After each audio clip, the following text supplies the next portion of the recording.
Good morning, everyone. Welcome to AM Sports here with me, Muftau Nabila Abdullahi. This year's Joy Sports Invitational Tournament has been scheduled for August 9, 2025 at the University of Ghana Stadium. The annual corporate sports competition put together by Joy Sports will return to the University of Ghana Stadium where it happened last year.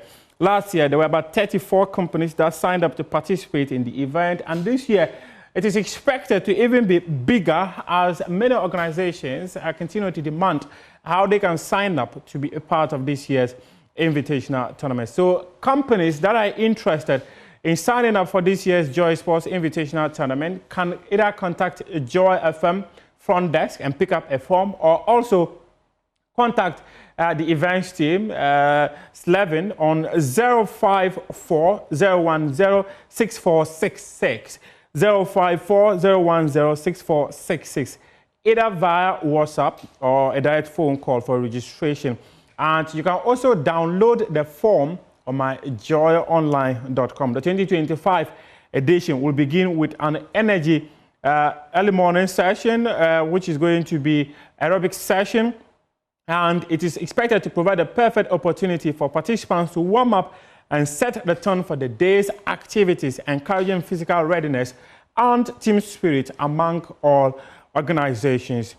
Throughout the event or throughout the day, participating companies will compete in a variety of events carefully designed to promote endurance, teamwork, and corporate pride. The CEO's penalty shootout will return as key attraction following Divine Tate's remarkable win last year. And then last year, the football tournament produced a thrilling climax as Cosabright Company Limited, they clinched their trophy after defeating Yomi Yogurt in the final. And also, we also have the unisex relay for both men and women. So we'll have men and women mix up for, let's say, the 100 meters, the 4x1, the lineman spoon, the tug of peace. There's also going to be arm wrestling, many other events. These are some of the scenes from last year's CEO's penalty shootout. And this was the track and field event where I proudly beat Evans in that event.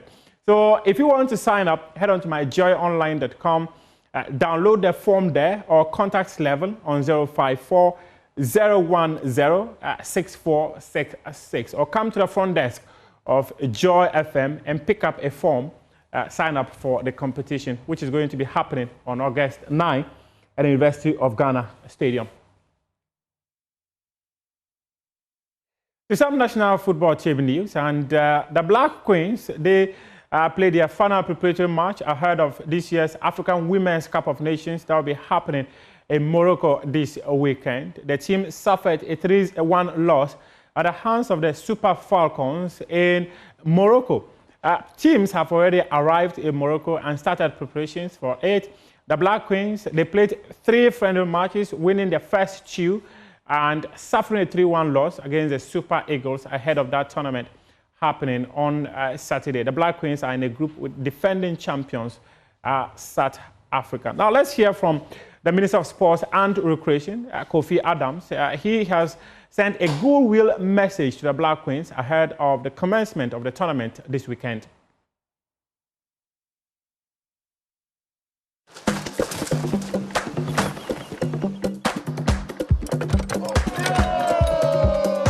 On behalf of His Excellency President John Dramani Mahama and the good people of Ghana, I extend our heartfelt wishes to the Black Queens as they prepare for the Women's African Cup of Nations in Morocco, scheduled from July 5th to July 26th.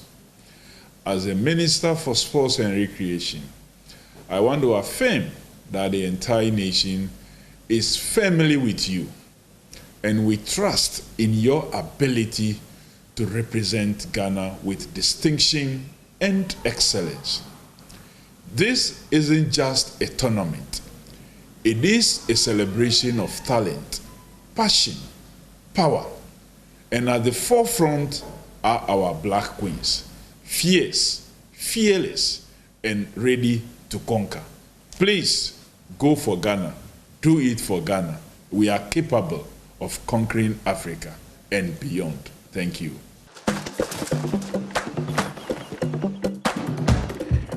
Ghana's Black Queens are yet to win the competition, despite being one of the African countries to have participated in the competition or tournament more than any other country. They've been to the final 3 times, and they've not been able to lay their hands on it. Only 3 countries have been able to win it. Nigeria, they've won it 9 times. Equatorial Guinea have won it twice, and South Africa won it once. And South Africa, they won it, the 2022 edition, which took place in Morocco after defeating Morocco in the final of the tournament. Now, let's do some transfer news. And Ghana international, Christopher Baah, so he is moving to Saudi Arabia. My colleague Lawrence Beatty caught up with him at the airport before his flight, and he said that the decision to move to Saudi Arabia is about a project that has been placed before him by Al-Qasiyah and not because of money. I think I can say I've heard a lot of talks going on between my current club and the Saudi club, and yeah, they showed me the project they have for me, and I'm happy with it. But for now, I'm going back and I'll meet with my team and we'll see what we do. But for now, I think there are still talks going on. I mean, after the performance with the Black Stars, people were looking forward to you continuing in Europe. You're still young though, but how do you feel the Saudi, if you are to move to Saudi, will help you grow? Yeah, I think it's just not about Saudi. I think there are a lot of big players over there. I think we have Cristiano Ronaldo and the rest over there.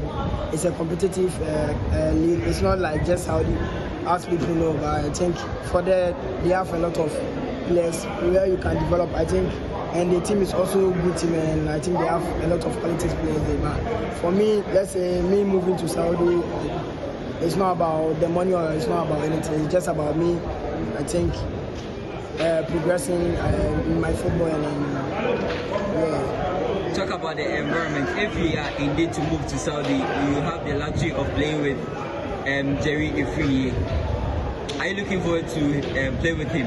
Yeah, I think if everything goes well, I think I'll be happy to play with him because he's my friend and I know we know each other. So playing along him will be very nice, and I'll be very happy to. You could move to Saudi from what we are hearing, but is there also the edge to come back to Europe if everything happens? Is there the edge for you to come back to Europe in some years' time? Yeah, of course. I think I'm still young. If I'm doing well over there, I think I'm giving everything to the club or everything out, and they are interested in Europe. I think we'll see what we do.